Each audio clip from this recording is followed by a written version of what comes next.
네, 코스피 1% 이상 급락하면서 1960선도 일단 내준 상황입니다.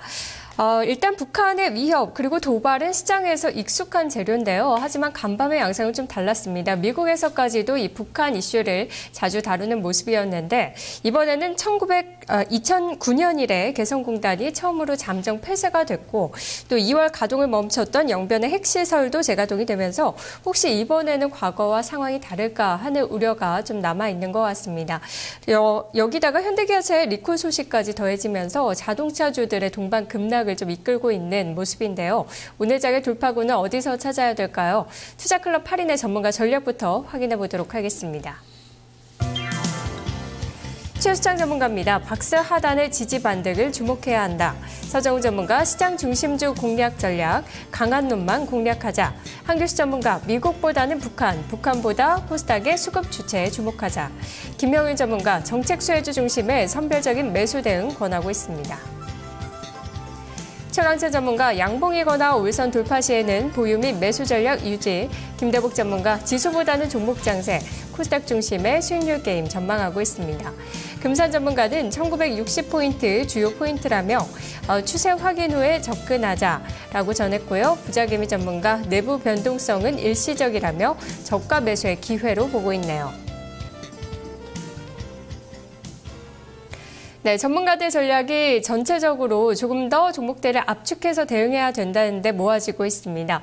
코스닥 중심의 종목 대응이나 아니면 정책 수혜주들 보자라는 이야기도 나오고 있는데요. 두 분의 전략 자세히 들어보도록 하겠습니다. 먼저 최강찬 전문가입니다. 안녕하세요. 네, 안녕하십니까. 반갑습니다. 최강찬입니다. 네, 사실 어제를 시장의 변곡점으로 좀 예측을 해주셨는데 생각보다 강하지 못했습니다. 하지만 또 오늘 양봉이거나 5일선을 돌파하면 여전히 보유 전략 유지하겠다라고 하셨는데요. 자세한 이야기 들어볼게요. 지금은 투자의 어떤 성향에 따라서 전략을 좀 달리해야 되는 시점이 아닌가라고 생각이 좀 됩니다. 지금 이번 주 내내 지정학적 리스크가 계속 부각되고 있는데요.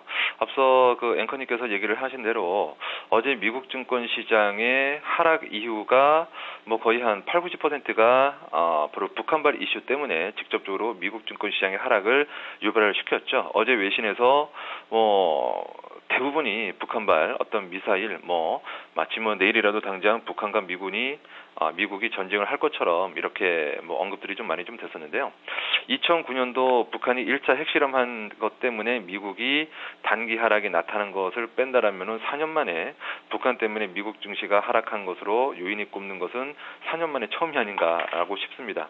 그 당사국인 우리나라도 오늘 큰 어떤 하락, 이번 주 내내 하락이 좀 나타나고 있는 그런 구간인데요.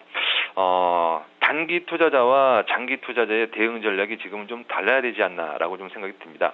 일단 주봉의 60선과 그다음에 전저점까지 폭락하고 있는 그런 증권시장에서 전쟁이 나지 않는다라는 전제하에 전쟁이 나지 않는다라면 경제 펀더멘털에 미치는 영향은 제로가 되겠죠. 그렇다면은 서로 아무도 이룰 것이 없기 때문에 전쟁이 나지 않는다는 그런 관점에서 장기 투자자는 매수 기회가 될 것이고, 반면에 단기 투자자라면은 여전히 5일선을 돌파하거나 또는 양봉이 떠야 매수할 수 있는 그런 기준이 좀 될 것이다라고 생각이 됩니다. 여기서 이제 고민이 되는 부분들이 좀 있습니다. 단기 투자자들이 지금 주식을 보유하고 있는데 이렇게 지정학적 리스크로 인해서 하락하고 있는 이번 주의 대응을 과연 어떻게 해야 될 것이냐라고 말씀을 하는데요. 내일 정도까지 단기 투자자라면 내일 정도까지 1969포인트 정도를 회복하지 않는다라면 비중을 축소하면서 다음 주에 대응하는 것이 단기 투자자의 요령이다라고 말씀드릴 수 있겠네요. 네, 단기 투자자는 조금 더 확인이 필요할 것 같고요. 그렇다면 장기 투자자가 오늘장 편하게 살 만한 종목은 뭐가 있을까요? 여전히 가장 편한 종목은 삼성전자라고 좀 봐야 되겠고요. 그리고 장기 투자자가 편하게 살 수 있는 종목도 현대차가 아닌가 싶습니다. 190만 대의 어떤 리콜이 나타나면서 오늘 4% 가까운 그런 급락이 좀 나타나고 있는데요. 자동차 완성차 업체들한테 있어서 리콜은 뗄래야 뗄 수 없는 그런 관계죠. 리콜이 나타나게 되면 분명히 하락은 나옵니다. 그러나 그 리콜로 인해서 생산성에 대한 어떤 정비를 좀 하게 되고요. 브랜드 인지도의 훼손을 막게 되죠. 그러면서 그 다음 모델 또는 다음 세대에 대한 어떤 안정성 여부가 더욱더 명확해지게 됩니다. 그렇기 때문에 생산 라인에 대한 어떤 재정금도 나타나게 되고요. 그렇기 때문에 일시적인 하락은 당연히 나올 수밖에 없는 그런 상태이지만 과거에 그 경찰관 가족들을 사망으로 몰고 왔었던 그 도요타 자동차의 브레이크 파열과 같은 그런 악재는 아니라고 판단하고 있습니다. 추세적으로 하락하는 그런 악재는 아니기 때문에 장기 투자자라면은 하락시마다 조금씩 모아간다면 좋은 결과가 있을 것으로 그렇게 판단합니다. 네, 전문가님 말씀 고맙습니다. 네, 고맙습니다. 단기 투자자에게는 현대차, 기아차의 급락이 오히려 기회가 될 것으로 보고 있습니다. 증권가의 분석도 비슷한데요. 일단은 11월 연비 사태 이후에 브랜드 이미지의 회복을 꾀하고 있던 시점이었다는 점에서 악재가 될 수밖에 없는 재료지만 그래도 도요타의 리콜 사태와 지금은 다르다라는 점을 강조하고 있습니다. 그리고 장기 투자자는 여전히 삼성전자 가장 매력적인 종목으로 꼽고 있네요. 다음은 금산 전문가 만나보겠습니다. 안녕하세요. 네, 안녕하십니까. 네, 1960선 반드시 지지되어야 할 포인트다. 추세 확인 후에 접근하자라고 하셨는데요. 또 120일 경기선이 있는 부분이라는 점에서도 중요할 것 같습니다. 어떻게 보세요?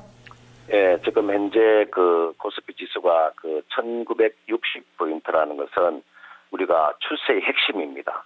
그리고 파동으로 본다면은 파동이 우상향에 지금 달려있는 지수대가 1960포인트입니다. 이것은 반드시 좀 지지가 돼줘야 됩니다. 이것이 지지가 돼줘야 단기 반발 매수가 들어오는 겁니다. 그래서 120일 입대행선이 깨져 있는 상태에서는 단기 반발 매수가 들어오기 어렵습니다. 그래서 반드시 현재 지금 코스피 지수가 1957포인트인데요. 오늘 종가상으로 적어도 1960포인트는 지지가 돼줘야 된다 이렇게 보고요. 저는 현재 구간에서 중기나 장기로 이렇게 투자하시는 분은 저는 지금 자리는 저는 매수의 찬스라고 봅니다. 다만 아마 단기적으로 접근하시는 분들은 지금 자리에서 상당히 수익 내기 어려울 것 같아요. 그래서 저는 지금 자리는 중기 투자자에 있어서는 기회가 될 수 있고 단기 같은 경우에는 좀 더 기다렸다가 120일 입행선에 안착하는 것을 보고 그때 한번 단기 매매하는 이런 전략을 제가 제시해 드리겠고요. 지금 예전에 그 북한의 리스크와 지금의 북한 리스크는 상당히 다릅니다. 예전에 그 북한 리스크라고 생각하시면 충분히 안 될 거라고 판단이 되고요. 지금은 예전보다는 상당히 강도가 세다. 그렇기 때문에 이 북한 리스크는 무시해서 되지 않는다. 이렇게 보고요. 왜 그러냐면 외국인들은 불확실성을 워낙 싫어하기 때문에 외국인들이 수급의 변화를 줄 수 있는 것이 북한 리스크거든요. 이 부분이 어느 정도 확인이 좀 돼야만이 지수에 한번 방향이 나올 것 같습니다. 네, 알겠습니다. 전문가님 오늘 말씀 고맙습니다. 네, 고맙습니다. 금산 전문가의 전략 확인해봤습니다. 두 전문가 모두 장기적인 투자자에게는 매력적인 구간일 수 있다라고 전했는데요. 하지만 우리 시장, 우리가 아무리 괜찮다라고 해봤자 외국인이 돌아오지 않는다면 힘이 없겠죠. 외국인 오늘 현선물 모두 매도하고 있는데 이 부분의 변화도 계속 체크를 해봐야 될 것 같습니다. 두 분의 투자 전략 확인해봤습니다. 투자 전략 나우였습니다.